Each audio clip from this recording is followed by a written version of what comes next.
Hi everyone, I wanted to share with you today about some really cool magic that showed up in my life. And I'm doing this to kind of explain a little better what I mean or how it works for me at least when I talk about communicating with nature, communicating with the universe. Um, for those who maybe aren't used to that kind of terminology, maybe wondering like what exactly is she doing? What is she talking about? Um, and yes, while it can be for some people or some situations where there's an actual entity that shows up, like a specific individual energy or entity or person that's giving you, like speaking to you, a direct message. For me, for the most part, that communication is it's built on an interpretation of a shared language based on symbolism. And hopefully that becomes a little more clear as I share this story and exactly how it happened and how I interpreted it. And I'm sorry if I'm sniffly or if my voice is a little icky. I'm recovering from a itty bitty cold. So I will start this story by saying that my mother recently returned from Italy. She went to visit Italy. She went on vacation with her sister and her husband, and it was a cool trip for them. Half of her heritage is Italian. So she brought back from Italy for me these really awesome gifts that I love. The first one I'm going to show you is this. My mom knows me so well. This is it's tied in there, but it's a wax seal with my initial on it, which I just thought was really awesome and really cool. So, oh, some of my wax broke. So some of you will probably be getting really awesome messages from me with a wax seal like in Game of Thrones, and I'm really stoked about it. The other gift she brought me, which I love so much, is this. It's a quill. I don't know if you can see the color on that. It's like a deep forest, fairy, magical green color, and it's just beautiful. Handmade from Italy. She brought me those souvenirs, and I was just really stoked on those. All right, that ties into the story, I promise. Bear with me. So, excuse me. So, on the 3rd, I was sitting outside. The girls were napping, and I was just taking some time to go out and kind of observe and attempt to commune with nature. And I was just hanging out, sitting on my back patio and watching what was going on in my yard, my horses, my goats, all the birds, the flowers, the bees. It's just magical. I like live in a little fairy tale bubble in my yard and in my mind, I think. But I ended up asking the universe for a sign. And I didn't have a specific question or problem or anything like that. I didn't ask for a specific sign. I just asked for a sign because I think it had just been a while since I'd taken the time to really sit and do nothing and just be out by myself, alone in silence, in nature, somewhere as intimate as my own backyard. And I just wanted to kind of check in, I guess you could say, and kind of verify that I was still connected and I was still heard and supported by the universe, by the gods, however you want to frame that. So I asked for a sign, and then when I do that, I just let go. I surrender. I ask, and then I get quiet, and I leave it. Sometimes it takes, a few minutes before a sign pops up. Sometimes it's a day or two, but usually they come fairly quick. For example, the one time I asked for a sign, and I don't know why I just chose. I was in the kitchen. It was early in the morning. I was like kind of washing dishes, cleaning up in the kitchen, looking out the window, and I asked the universe for a sign, and I was like, give me a ladybug. Like, I just want to see a ladybug, and I'll know that you're hearing me, universe. Or I'll know that we're communicating effectively. And there wasn't a lot of ladybugs. There hadn't been a lot of ladybugs. This was like back in the summer. So there was a few, there were some around the yard, but not a lot.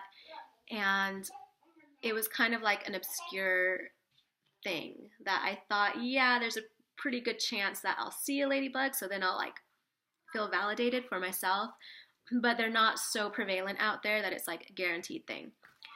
So I kid you not, like a half hour or less later, my girls come in and they ask for a snack and they're wanting an apple. So I take an apple out of the fridge and I go to wash it, and I'm peeling off the little sticker. And on the sticker, which has the barcode, I guess, there's a ladybug. Some of you might be thinking, okay, that's just, you're stretching it there. But for me, I was just like, whoa, like that was quick, and I was not expecting that. Like I was kind of in my mind trying to keep an eye out for an actual real life ladybug, and the universe was just like, no, here's a ladybug right here on this apple. There's a picture on a sticker. So that was pretty cool for me. I'm sorry, I get so easily distracted with my stories. So back to this one. I asked for a sign, I was sitting there, and then just kind of looking around, and a couple minutes later, I just happened to look up, because I live in a place where it's sunny pretty much like 355 days out of the year, if not more, like bright blue open skies. My neighbor has actually told me, she's like, the sky is like my ocean. She grew up in Huntington Beach and moved out here. And she's like, a lot of people in Huntington Beach are like, what do you do without the ocean? And she says, the sky is my ocean, and I love that because it's so beautiful out here. We have such an open sky. We can see the stars at night. It's just really pretty. But anytime there's any kind of clouds in the sky, I really like to pay attention and observe them because they're kind of a rarity out here. They're kind of fleeting. So this day on the 3rd that I was sitting out here, it was like partially cloudy. It was still sunny and it was still warm, but there was some thin clouds across the sky. And so I just kind of looked up and was checking them out.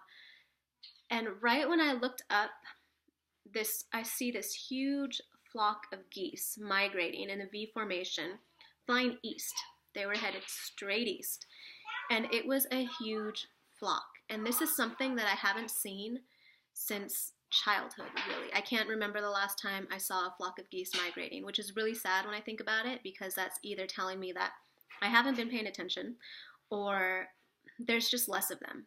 And I don't know if it's from habitat encroachment or upsets to their migratory patterns, but for whatever reason, I haven't seen any geese migrating for probably several years now, if I think about it. Oh, thank you, baby. It's a rock? Thank you. Sure, I'll hold it. Thank you so much, baby. Love you.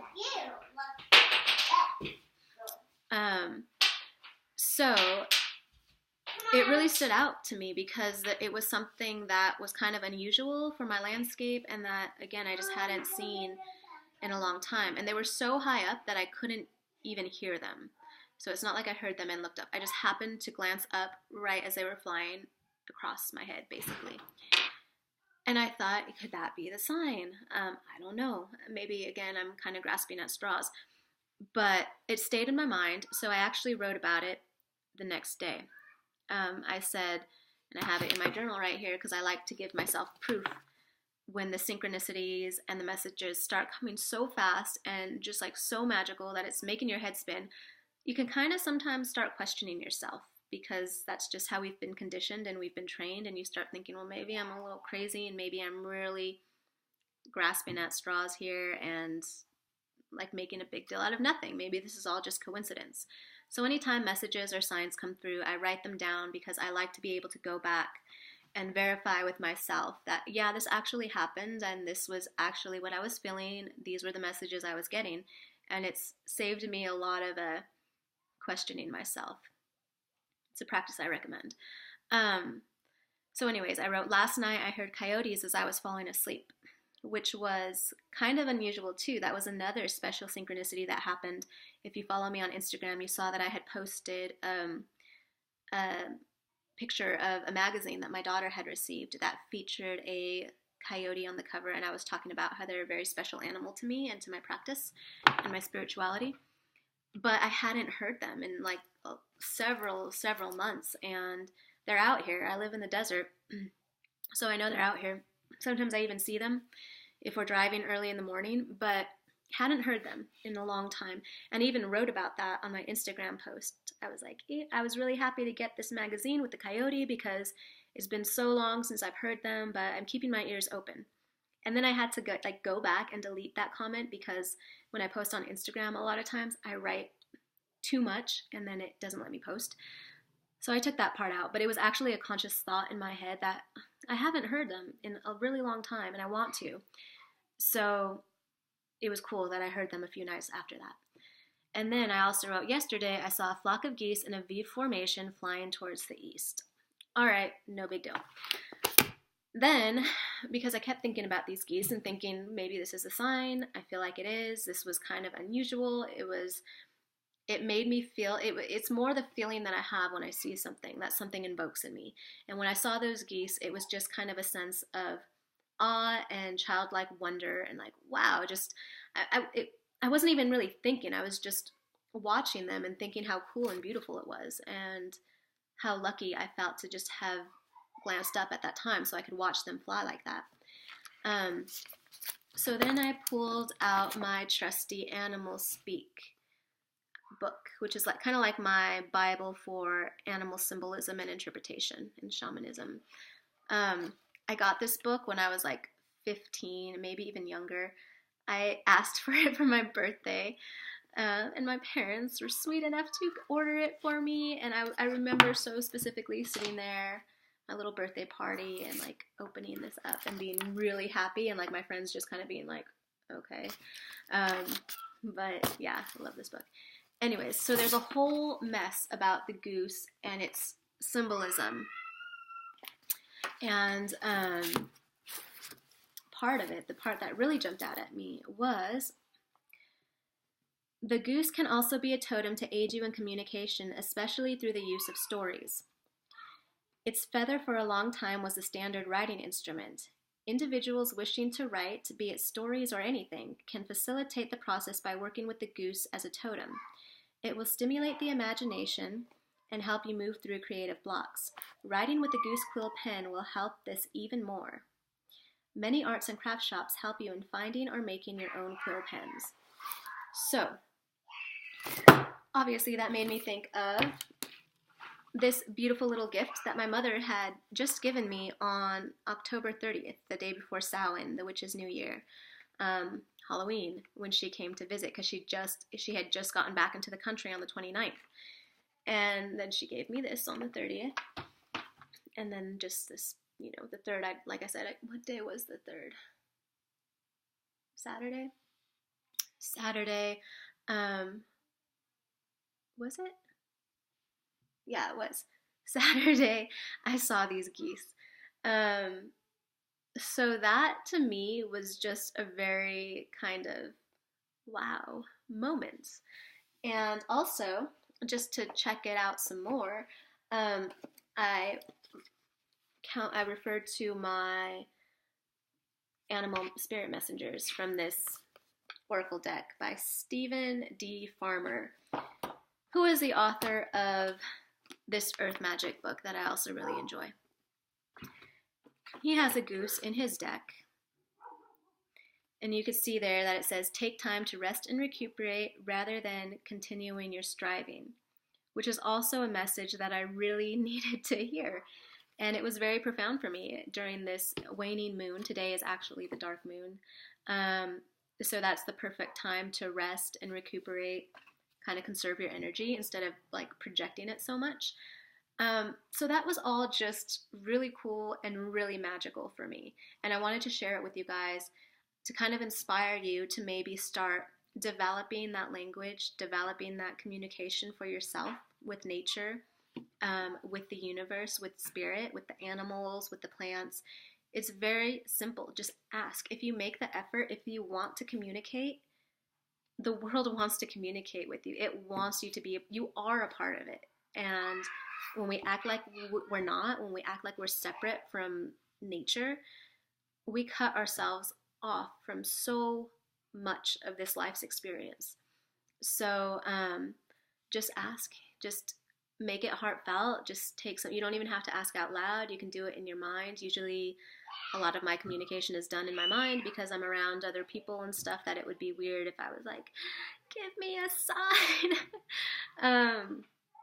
So yeah, it was just really awesome the way it worked out, where my mom came and gave me this goose. So that's the other thing that I wanted to clarify.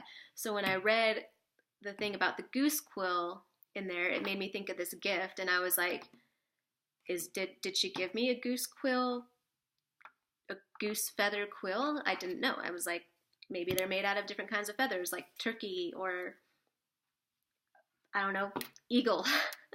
I don't really know much. Even though I've always wanted one, I honestly just didn't know very much about writing with quills. So luckily it came with this little information about it, because it's a handcrafted, thing from Italy. And sure enough, it says, blah, blah, blah, blah, blah. The goose quill will be introduced later in the 5th or 6th century by Christian monks who wanted to hand down Christian doctrines and left the first manuscripts of Western civilization. Thanks to the goose quill, writing became fluid and easily adaptable to various personal styles, giving rise to calligraphy, the art of beautiful writing. The evolution of mankind is due to writing and to the possibility of recording human knowledge and transmitting feelings, emotions, and images. It is indeed a goose feather quill that I have been gifted. Just a few days prior to a flock of geese flying over my head while I was sitting at my home during the waning moon, telling me both about writing magic, which those of you who know me know that that's what I do and I'm trying to do. I have several books coming out this next year, really, and then several more in the works. Plus, I just kind of started reblogging and putting more time and attention into my blog in an effort to kind of promote my writing and promote my ideas, I guess, my values, and what I hope to kind of share with the world. So it was all a very significant message for me. I thought it was really cool the way it all played out. And I hope that it makes sense to you. I'll have to go back and rewatch this to make sure I don't sound like super crazy out there. But I think it's pretty, the reason I wanted to share it was because it was pretty like obvious. It was pretty just like boom, boom, boom. You get this like writing quill from your mom, you see these geese, you look it up, it talks about the magic of writing, the magic of the goose feather, and then you look it up again, it talks about resting and taking care of yourself, giving yourself time to recuperate from your efforts, and I thought that was really awesome. So thank you, universe. Thank you to the goose, the spirit of the goose. Thank you, Mama, for this beautiful gift. And thank you all for taking the time to listen to me talk about some really cool natural magic. Thank you, guys. Let me know what you think in the comments. Have you had any experiences like this yourself? Any synchronicities, coincidences? Sorry, my daughter's watch is over there going off and my kids are screaming in the backyard. It's the good kind of screams. They're playing right now. But I should get out there enjoying them. And I hope you all have a beautiful day.